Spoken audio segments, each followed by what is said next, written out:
शांति। आज 30 जून 2023 के बाबा के महावाक्य।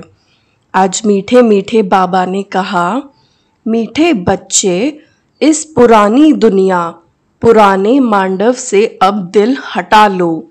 तुम्हें बाप के पास वापस जाना है, इसीलिए घर को याद करो। आज बाबा ने प्रश्न किया, अपनी अवस्था अच्छी बनाने के लिए किस बात का बहुत बहुत ध्यान रखना चाहिए। उन्होंने उत्तर में समझाया, भोजन का। सेंसिबल बच्चे अपने हाथ से योग में रहकर भोजन बनाएंगे और खाएंगे। अगर कोई बाबा को याद कर प्रेम से बैठ भोजन बनाए और खाए तो अवस्था बहुत अच्छी हो सकती है। बाबा की याद में भोजन बनाएंगे तो बाबा भी वासना लेंगे। सर्विसेबल बच्चों को बहुत फुर्त बनना चाहिए। हर प्रकार की सेवा अपने हाथ से करनी है। मुरली का गीत है, मुझको सहारा देने वाले। ओम शांति। बच्चों प्रति बाप बैठ समझाते हैं। बच्चे जानते हैं हम आत्माएं परमपिता परमात्मा बाप से सुन रही हैं। आगे सत्संगों में तुम ऐसे नहीं समझते थे कि हम आत्माएं परमपिता परमात्मा से सुन रही हैं। यहाँ बच्चे बाप के और बाप बच्चों के सम्मुख है। बाप निराकार है और आत्मा भी निराकार है ना। कितने ढेर के ढेर बच्चे हैं। यह बाप बगैर और कोई कह न सके। जो बाप के सम्मुख ब्राह्मण ब्राह्मणियां हैं, उनको ही बाप बैठ समझाते हैं। तुम जानते हो, इस समय सब पाप आत्माएं हैं। यह कोई पुण्य आत्माओं की दुनिया नहीं है। पुण्य आत्माओं की दुनिया सतयुग को कहा जाता है। अभी तुम बच्चों को बेहद का बाप राजयोग सिखला रहे हैं। अब बाप कहते हैं, इस पुरानी दुनिया में देह सहित जो कुछ है उनको भूलना है, उनसे वैराग्य आना चाहिए। यह है बेहद का वैराग्य। तुमको कोई जंगल में नहीं जाना है, रहना गृहस्थ व्यवहार में ही है, परंतु इस पुरानी दुनिया से दिल नहीं लगानी है। यह कलयुग का मांडवा है। इस मांडवे में जब सतयुग था तो देवी देवताओं का राज्य था, उन्हों का पाठ बजता था। अब यह मांडवा पुराना हो गया है। पुण्य आत्माओं की दुनिया सतयुग को कहा जाता है। अभी तुम इन आंखों से जो कुछ भी देखते हो वह पुरानी चीज ही है। यह 84 जन्म पूरे करने हैं तो इस पुरानी दुनिया से दिल नहीं लगानी है। दिल लगानी है नई दुनिया से। अब तो यह पुराना शरीर छोड़कर हमको वापस जाना है। खुशी रहनी चाहिए। बाबा हमको फिर से वापस ले जाने आए हैं। फिर से हमको स्वर्ग में जाकर पाठ बजाना है। गोया गृहस्थ व्यवहार में रहते ममत्व मिटा देना चाहिए। पुरानी दुनिया को कब्रिस्तान बनना ही है। नाटक के एक्टर्स पाठ पूरा करते हैं तो फिर घर याद पड़ता है। तुम भी जानते हो, हम ब्राह्मणों ने 84 जन्मों का पाठ बजाया। 84 का चक्र ही कहा जाता है। वर्णों को याद करना पड़ता है। शिव बाबा बैठ फूलों को देखते हैं, इनकी आत्मा भी देखती है और फिर बाबा को भी याद करती है। बाबा ने हमको यह ज्ञान सुनाया है।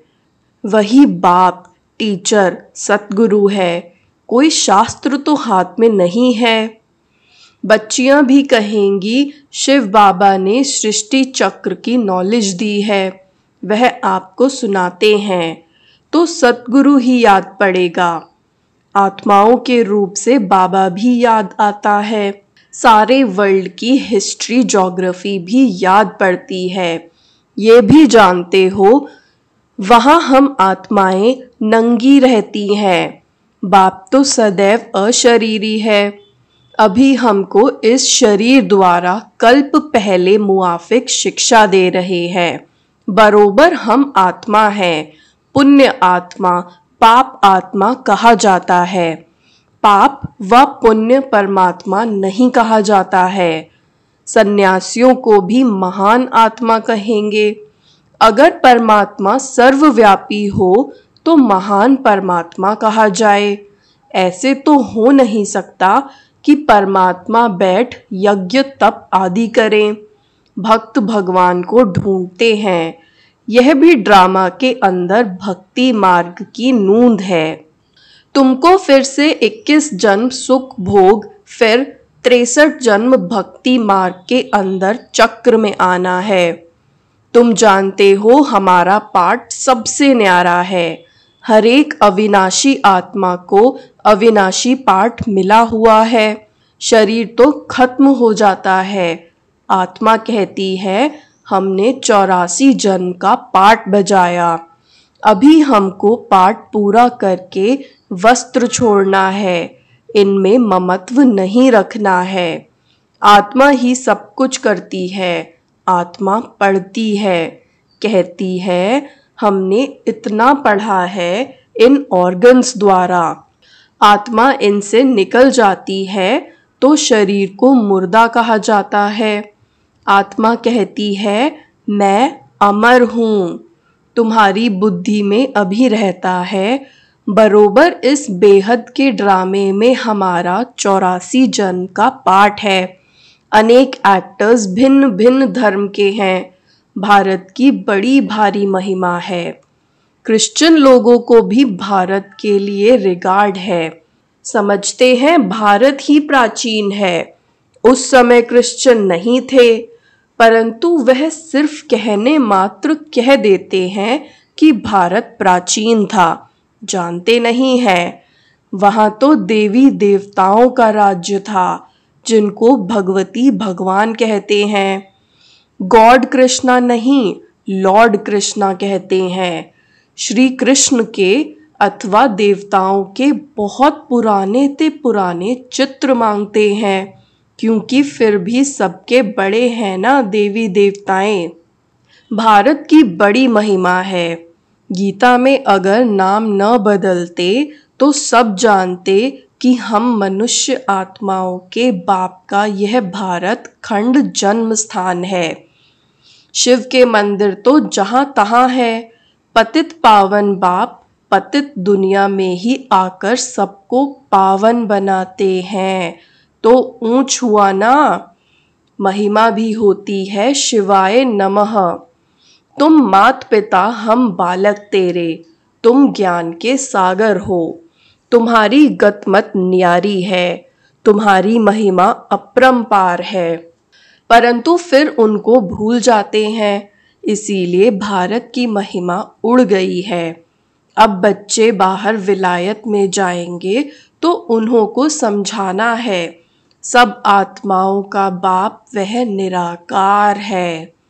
तुम गॉड फादर को पुकारते हो, परंतु वह कब आते हैं ये पता नहीं है।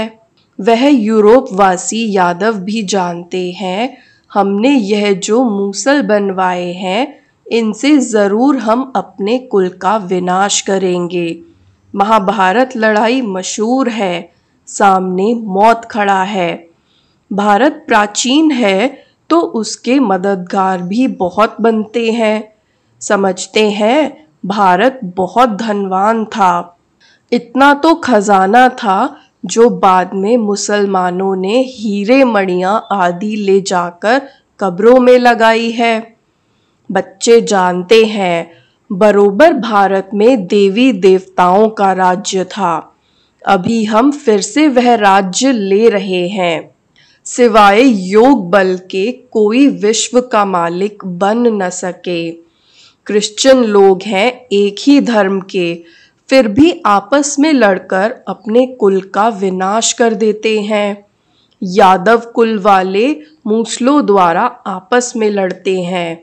यह जानते हैं कि बॉम्ब्स से सारी दुनिया ही उड़ जाएगी, हम राज्य कर नहीं सकेंगे। तुम जानते हो 2 बंदर लड़ेंगे, मक्खन बीच में हमको मिल जाएगा। तुम पुरुषार्थ कर रहे हो, अब तुम बच्चों को इस पुरानी दुनिया से वैराग्य आना चाहिए, क्योंकि जानते हैं यह सब खत्म होने वाला है। याद एक बाप को करना है, कब्रिस्तान को क्या याद करना है। कब्रिस्तान खत्म हो फिर परिस्तान बनना है। नहीं तो सतयुग में इसी ही भारत में हीरे जवाहरात की खानियां थी, अब तो सब खत्म हो गई हैं। बच्चों ने साक्षात्कार किया है कैसे विमानों में सोना आदि ले आते हैं। वह सृष्टि ही नई बन जाएगी। वहाँ कितने अच्छे अच्छे फल फूल होते हैं, हर चीज वहाँ अच्छी होती है। गंध करने व दुख देने वाली कोई चीज होती ही नहीं, इसीलिए उनको स्वर्ग कहा जाता है। तो अब एक ही साजन सब सजनियों को ले जाने आए हैं। शरीर तो सबके यहाँ खलास हो जाएंगे। यह होलिका आदि सब यहाँ के उत्सव हैं, परंतु उनके महत्व का यथार्थ किसको पता नहीं है। रक्षाबंधन का भी उत्सव है, रावण को जलाने का भी उत्सव है। बाप ने समझाया है सारी सृष्टि इस समय रावण का घर है, सब शोक वाटिका में हैं, कितने दुखी हैं। तो सबसे ममत्व मिटा देना चाहिए। अभी हम वापस घर जा रहे हैं, घर को ही याद करना है। सतयुग में जब शरीर बूढ़ा होगा तब समझेंगे अब यह पुराना शरीर छोड़ नया लेते हैं। अभी तुम समझते हो हमको वापस जाना है, इसीलिए देह अभिमान छोड़ना है। दुनिया इन बातों को नहीं जानती है। कह देते आत्मा सो परमात्मा, परमात्मा सो आत्मा। बाप समझाते हैं यह झूठ है। अगर भक्त ही भगवान है तो फिर भगवान को क्यों याद करते हो। पतित पावन तो एक निराकार बाप गाया हुआ है। कहते हैं मुझे पतित दुनिया में ही आना पड़ता है, फिर इनको और तुम सब बच्चों को पावन बनाता हूँ, सारी दुनिया को पावन बनाकर वापस ले जाता हूँ। वहाँ परम धाम में सब आत्माएं पवित्र ही रहती हैं, फिर यहाँ सतो रजो तमो में पास कर अंत में पतित बन पड़ती हैं।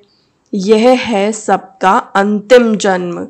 लक्ष्मी नारायण भी अब अंतिम जन्म में है। पतित पावन एक ही बाप है। इस सृष्टि चक्र को समझना बहुत सहज है। माताएं भी इस गोले पर अच्छी रीति समझा सकती हैं। इसमें सिर्फ बुद्धि की समझ चाहिए। चित्र पर समझाना बहुत सहज है। बाप बगैर यह नॉलेज कोई समझा नहीं सकता और कोई पास यह चित्र है नहीं। इन चित्रों का बहुत बहुत मान होगा। बाबा कहते हैं जो पढ़े लिखे हैं उन्हों को यह झाड़ त्रिमूर्ति का चित्र भेजो, विलायत में भी भेज दो।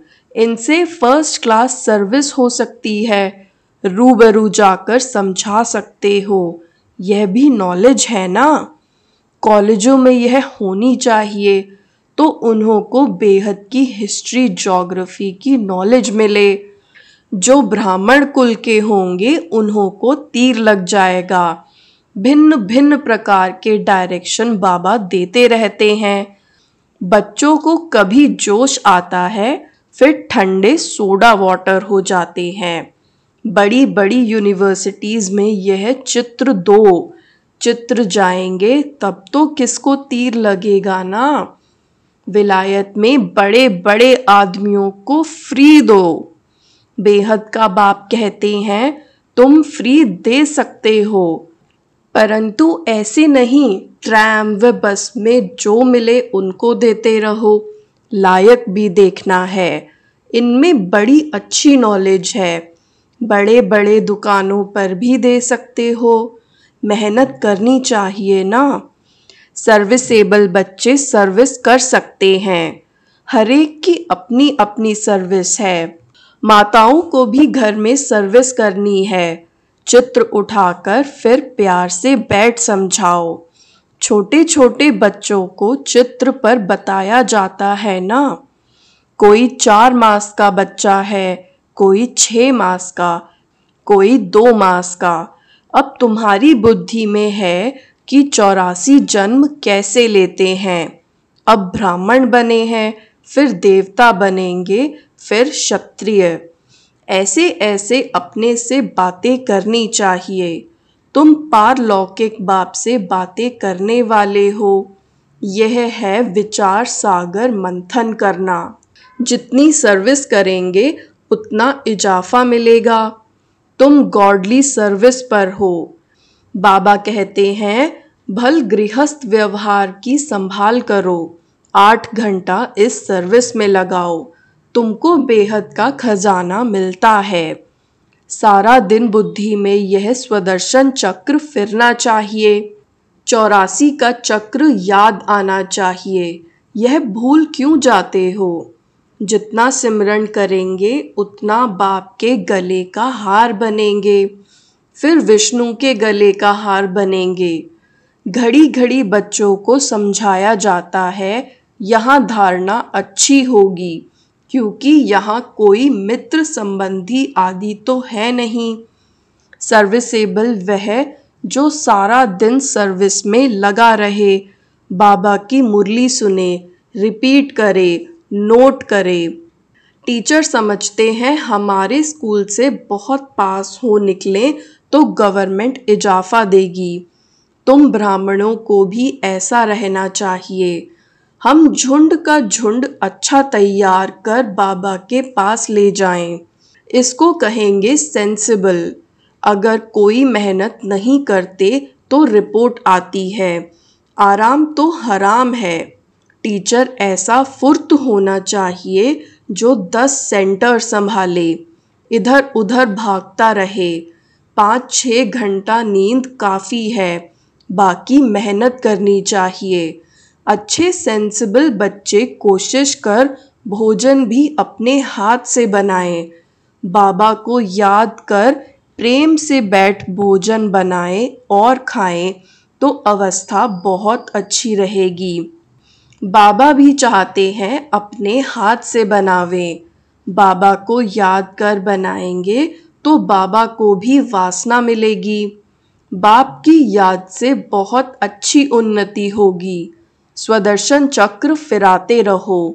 अच्छा, मीठे मीठे सिकिलधे बच्चों प्रति मात पिता बाप दादा का याद प्यार और गुड मॉर्निंग। रूहानी बाप की रूहानी बच्चों को नमस्ते।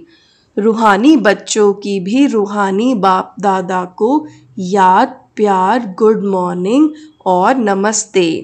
धारणा के लिए मुख्य सार। पहला, अपने आप से व पारलौकिक बाप से बातें कर विचार सागर मंथन में बुद्धि को बिजी रखना है, स्वदर्शन चक्रधारी बनना है। दूसरा, अभी हम वापस घर जा रहे हैं, यह शोक वाटिका है, इसमें ममत्व मिटा देना है, नई दुनिया से अपनी दिल लगानी है। आज बाबा ने वरदान दिया, दिलाराम बाप की याद द्वारा तीनों कालों को अच्छा बनाने वाले इच्छा मुक्त भव।